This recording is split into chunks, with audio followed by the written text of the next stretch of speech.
I feel it's probably less safe lah. I feel ni. You never contrast, you never do your research all lah. Then now let's question, is this a political stance you're taking?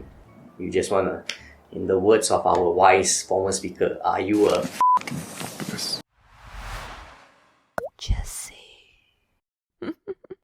Today, I'm going to start by showing you guys a picture of a common sight in Singapore. Okay?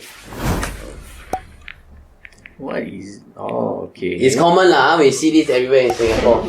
But not every day though. Every day lah. See every day, right? Why? Because I live near construction site, so I see every day lah. And it's quite common what. You know, so it's migrant workers being transported from construction site to work lah in lorries like this. So, do you guys think that this is safe? Okay, so previously they have brought up this issue before, Have. right? And I believe that they have decreased the speed limit of it. Okay. So they control the speed limit. So I Is believe it 70? I'm not sure. But lorry itself already got 70, I think. limit. Oh, is 60. 60, yeah. 60, And which they have the beeping sound, right? If I'm not Yeah, wrong. 60. which make it much safer already. And then I also think the speed limit is also, and the beeping sound, right? It's also to make The driver aware lah. aware, yeah. So if they are tired or whatnot, right, they are not allowed to drive. So That's why they have the beeping Speed sound limit, there. I believe so. No, it's to let you know that you're going too fast That's lah. Okay, Why would it be So, a PB so off? if you're travelling at 50 something And you you're sleep. sleepy, right? You think the thing beep for you, Okay, but wait. I don't know, but the speed limiter helps that. I don't know. Okay, I know. Okay. So the safety aspect of it, right? The picture that you show, right? Obviously, it's not the safest vehicle out there, lah. Okay. But I think there's many other ways, right? That I think to make this whole transportation safer. Let's say limit the number of people. Yeah, or you see this one, right? The picture that you show, right? They see quite a lot of people. Yeah, so let's say they limit to 6, 8. Okay, but does it really mitigate the safety Yeah, aspect? because a car bang 6 people plus a car bang 8 people is still gonna be the same one. I think there's a bit of difference. Don't say 6 and 8 lah. We say 12 12 and something that is more 6 like that. Because when there's space, right, you can maneuver a bit more. If let's say there's a hit, right, you can hold it better. But if let's say 12, right, we are all very cluttered, right, and then we will hit each other. Okay, more. that's fair. But let's assume 12 and 4, is it? 6. Okay, 12 and 6. If 12 people are going and this lorry kena bang once, too bad, right? Okay. But if 6 people are going now, there's 2 chances of getting banged. So it will even out one. I mean, really what? It's true, no? Kena bang as in what? Is one lorry of 12 kena bang is equivalent of one lorry of 6 kena bang twice. Yeah, so if let's say stats show the percentage of a lorry getting banged is 0.2%, let's say, one lorry go out 0.2, 2 lorries go out 0.4. So you 0.4 times 6 and 6 and 0.2 times 12 will balance out. Wait. I never said this my point. The beeping one. Okay, so by limiting the number of people, right? So let's say you can build safety belts. Along the side of the one. Then that's different, yes. So let's say four, right? Enough already. Because if not if they pack sardine, they sit in the middle, they sit. Some people they really sit on the metal ledge and whatnot, right? I feel that one is a bit dangerous lah. Yeah. So if you limit the you sit on the metal ledge, that's That one must fire the worker basket. Fired! Because the reason, right, why I asked you guys is because recently, right, the issue of transporting migrant workers in these type of lorries has been brought up by the, human rights group lah, I would say, a human welfare group for these migrant workers, okay? Because they feel like the lorries are meant to transport goods, not human, okay? And it is not only not safe, but it also violates the dignity of the workers. What do you guys think about this? Okay, I tell you, okay. Have you guys seen this kind of lorry before? Yeah, a lot of times. Show, A lot. Right, Sure. Yeah, I tell you, Very good. I want my uncle lah, okay? When my uncle, we go Chinese New Year visiting. The whole family, because maybe half of the family, we see in this type of lorry. It is an enjoyable experience. I will always look forward to it. If take away your family can see more. His brother big side lah, bro. No, but yeah, it's quite sure, right? Okay, let's say, right, okay, I'm gonna bring out two similar lorry kind of traveling transportation.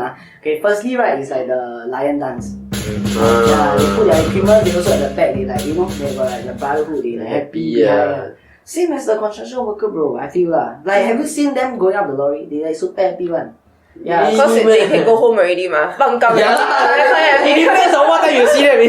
Morning they like or 5 shake, a.m. they go work, bro. Yeah, that's right. Okay, I don't know lah, but personally I feel it's quite sure lah. It's quite Actually it's nice. Because because my father actually drives this kind of lorry, and since young lah, so we always see it when during Chinese New Year. So I don't know about dignity though, because for me, right, I feel like you put in dignity only when it's like looked down on them like that. But when we see this kind of like foreign worker in the lorry, right, do you think about dignity? You don't, ma, correct? Why you want to put this in their mind and in the whole situation? For me, it's just like, this is a transport that they are grateful for. Imagine the company don't provide any transport at all. Do you think they will be like, okay, go back? They will be like, well, no, I still need to take it back. I agree with your earlier part. The second part, I cannot agree. Because the thing is, you cannot be saying they need to be grateful for this mode of transportation, so they should just be happy. No, I'm not saying that because they are grateful for that, that's why they are very happy. I'm saying that at least there's still a transport for them. Yeah, but I'm saying that's not right.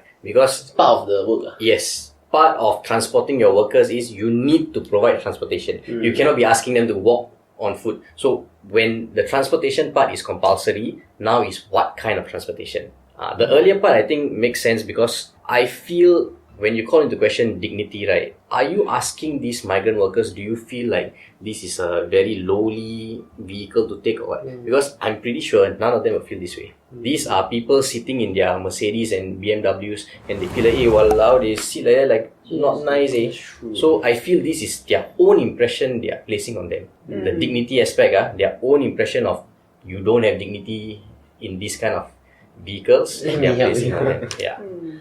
But I feel just now what Joseph was saying, we also feel very shocked, right, when we sit. That doesn't challenge the idea of safety and dignity. Because you can feel shocked, but it can be very unsafe. And it doesn't matter how you feel. It's how they... Whether it's safe Plus, or not. because when we see it's for one purpose, when they see it's for one purpose. Okay, for the idea of dignity, right, I feel that it might not be the best transportation out there, right? There's like buses, there's like cars. Yeah, so the human rights group, right, they are pushing for this. They are saying, why not learn from other countries where they are providing like, well, that's what they say, high-end buses, okay? Or like bus system lah. The second one is shuttling services. Okay, what are your thoughts? Because I have a thought about this. Okay, definitely. I don't know the stats lah, but I believe that like if proper transportation with like proper safety measures inside, such as like proper chairs and like seat belt, right, definitely you'll be safer, right? And for the dignity aspect of it, Come down bus show, what? I don't know lah. I feel it's okay. It's also situational, right?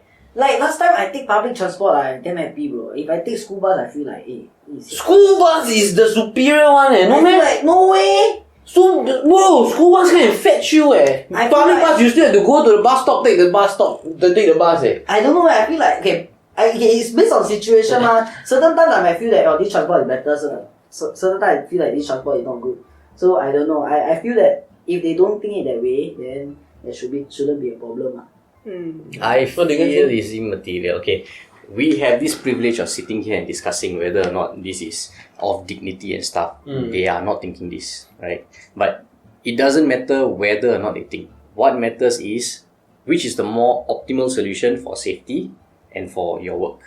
If let's say there is any reason to believe this is gonna breach safety, do away with this because there is no trade-off.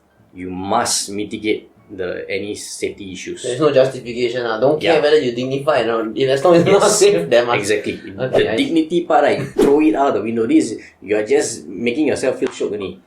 If let's say there's a safety issue, cancel this whole thing. But we need to look at the actual stats. We need to look at, is there more accidents for people who take this kind of transportation contrasted with like cars and buses and all this. Okay. You know, like when we watch news, right? How many times you all see someone bang into a foreign worker vehicle compared to like bang into motor, bang into buses, especially the buses. Recently, like there's a lot of buses accidents. Public transport, yeah. Yeah. So I feel like making a big fuss. Yeah, okay, but once again, it goes back to that point earlier, right? Because if there are like maybe 100,000 of these and 2 million buses, obviously buses are going to get more accidents. So it's about the number of these kind of vehicles times the number of accidents, contrasted with the number of those kind of vehicles times the number of accidents. So there are certain stats that they show, right? Okay, 37 people, which includes migrant workers, were injured in 2 accidents involving lorries very recently. Okay. Okay. Second one is by the Minister of Transport. 58 people died and 4,765 people were injured while travelling in lorries over the span of 10 years. Okay, but all that tells us is people who have taken this kind of In transportation. lorry, it's not in contrast to, it's not comparing to any stats. Yeah, it's not comparing. It's just telling us that people have gotten into injuries. And people have gotten into injuries despite their mode of transportation. Bicycle have, PMB have, cars have, buses have, all have. So let's look at, across the board, what is the different metrics. And if let's say there's reason to believe this is like more dangerous, right? And I believe if so many people out there who are doing their research and they are petitioning and stuff and they're saying, let's do away with this, probably they've done their research. So if they have done their research, that is good enough. Let's do away with it. Yeah, do away with it. The question is, if let's say now, just like the dignity aspect, you're pushing across your own thoughts, your own feelings about it. I feel this is probably less safe lah. I feel only. You never contrast, you never do your research all lah. Then now let's question, is this a political stance you're taking? You just wanna, in the words of our wise former speaker, are you a So the reason why I'm asking this, right, is because if let's say now the safety aspect is not an issue, across the board it is going to be the same despite the vehicle, then what is the trade-off you are placing for the companies? Because now when they travel in this, they can bring their goods along, it's more efficient. I If think they it's have buses and all, right? Because these are the vehicles that they use to transport the Their goods and everything. So it's like to kill 2 birds with one stone. Yeah. Otherwise, what is the alternative? You have one bus that has all people, Goods. and then you have the lorry, this again with the goods, and then one has to go, the other one has to go. You have 2 times the number of accidents probably, and also Human efficiency. power, manpower is also an issue, no? Because bus drivers for these type of private companies, right, are dropping. And they don't know whether they can supply the demand that they want now. Because let's just say there are a lot of construction companies in Singapore. If all of them were to make a change like this, I don't know whether they can support. No? There might be other implementation that they need to come up with to, allay this problem. So that's my thought lah. I just feel if let's say there's reason to believe safety is being breached, forget all your dignity whatsoever, let's stop this. Yeah. But otherwise, then let's look at the actual stats lah. So that's our discussion. Do you guys think that the lorries are too dangerous and we should do away with it? Okay, let us know in the comment section down below and we'll see you in the next episode. Bye.